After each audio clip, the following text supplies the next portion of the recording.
കൂടുതൽ വാർത്തകളും വീഡിയോകളും കാണാൻ ഈ ചാനൽ സബ്സ്ക്രൈബ് ചെയ്യുക. കൂടെ ബെൽ ബട്ടൺ അമർത്തുക.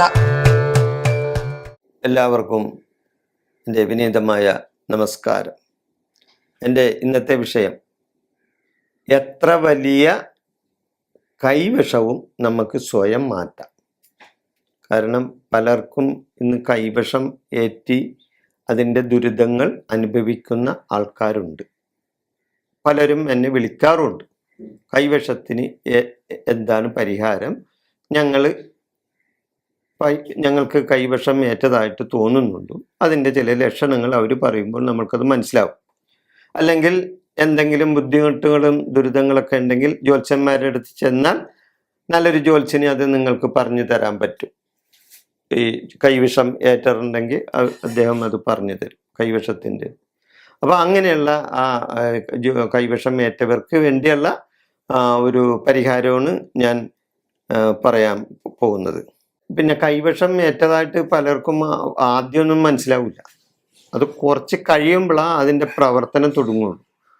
അപ്പോൾ ആ പ്രവർത്തനം തുടങ്ങിക്കഴിഞ്ഞാൽ അവർക്ക് ദുരിതങ്ങളാ വരുള്ളൂ. ചിലവരെ നശിപ്പിക്കാൻ വേണ്ടി ചെയ്യും, ചിലവരുടെ കാര്യസാധ്യതയ്ക്ക് വേണ്ടി ചെയ്യും, ചിലവർ വശീകരിക്കാൻ വേണ്ടി ചെയ്യും. അങ്ങനെ പല വിധത്തിൽ കൈവിഷം മനുഷ്യർ ഡെയിലി ഏൽക്കാവുന്നതാണ്. പക്ഷെ അപ്പം അതിനൊക്കെ ഒരു പരിഹാരം എന്ന നിലയിൽ ഇത് നിങ്ങൾക്ക് കിട്ടിയാൽ,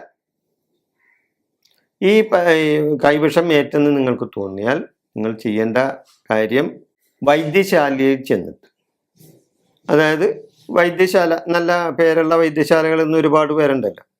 കോട്ടക്കൽ വൈദ്യശാല, പിന്നെ അതേപോലെ തന്നെ ST ഫാർമസി, അതേപോലെയുള്ള മറ്റ് ഇവിടെ ഹിമാലയ ഫാർമസി, പിന്നെ അങ്ങനെ ഒരുപാട് ഇതുണ്ട്. ഞാനൊന്നും അങ്ങനെ പേരെടുത്ത് പറഞ്ഞ് അതിൻ്റെ പരിസരത്തിന് വേണ്ടി പറയണതല്ല.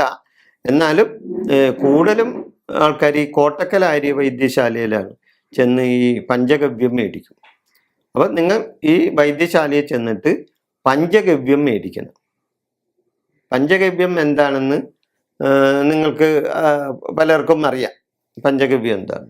അപ്പോൾ ഈ പഞ്ചഗവ്യം മേടിച്ചിട്ട് നിങ്ങൾ നിങ്ങളുടെ തൊട്ടടുത്ത മഹാക്ഷേത്രം, അതായത് ശിവൻ്റെ ക്ഷേത്രത്തിൽ കൊണ്ട് കൊടുത്തിട്ട് അവിടുത്തെ പൂജാരിയോട് കാര്യം പറയാം. ഈ കൈവിഷ സംബന്ധമായ ദോഷങ്ങൾക്ക് വേണ്ടിയാണ് ഈ പഞ്ചഗവ്യം, ദോഷങ്ങൾ തീരുന്നതിന് വേണ്ടിയാണ് ഈ പഞ്ചഗവ്യം ഇവിടെ ഞാൻ കൊണ്ടുവന്നിരിക്കുന്നത്. ആ ഇതിൽ ഈ ഗരുഡ പഞ്ചാക്ഷരി മന്ത്രം ജപിച്ച് ശിവക്ഷേത്രത്തിൽ ഗരുഡ പഞ്ചാക്ഷരി മന്ത്രം ജപിച്ച് ആ പഞ്ചഗവ്യം നിങ്ങൾ 41 ദിവസം സേവിക്കണം. വെറും വയറ്റിൽ 41 ദിവസം കുറച്ച്. പക്ഷേ ഇത് ചെയ്യുമ്പോൾ നിങ്ങൾ പഥ്യം നോക്കണം. കാരണം മത്സ്യമാംസങ്ങൾ ഉപയോഗിച്ചുകൊണ്ട് നിങ്ങൾ ചെയ്യരുത്.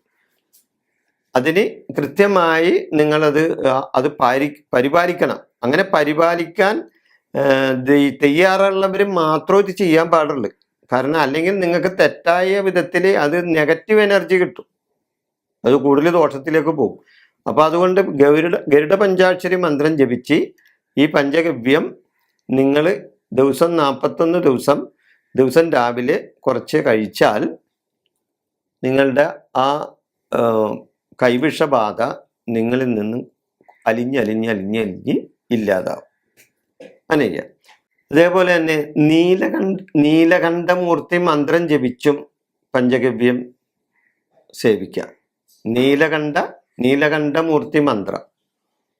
നീലകണ്ഠമൂർത്തി മന്ത്രവും ഈ പഞ്ചഗവ്യം ജപിക്കാൻ ഉപയോഗിക്കാം.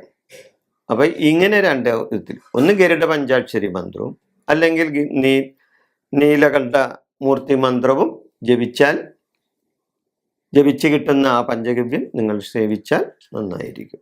അപ്പോൾ നിങ്ങളുടെ കൈവിഷം അത് നിങ്ങൾക്ക് തന്നെ ഇങ്ങനെ മാറ്റിയെടുക്കാനായിട്ട് സാധിക്കും. ഇനി കൂടുതലായിട്ട് പിന്നെയും ബുദ്ധിമുട്ടുണ്ടെങ്കിൽ നിങ്ങൾ ചേർത്തലയിൽ തിരുവിഴ എന്നൊരു ക്ഷേത്രമുണ്ട്, അവിടെ പോയാൽ അതിനുള്ള പരിഹാരങ്ങൾ അവിടെ കിട്ടും. ഇത് ചെയ്താൽ തന്നെ കുറേ മാറ്റങ്ങൾ ഉണ്ടാവും. കേട്ടോ. അപ്പോൾ അങ്ങനെ ചെയ്യാം. ഞാൻ ഈ വിഷയം അവസാനിപ്പിക്കുന്നു.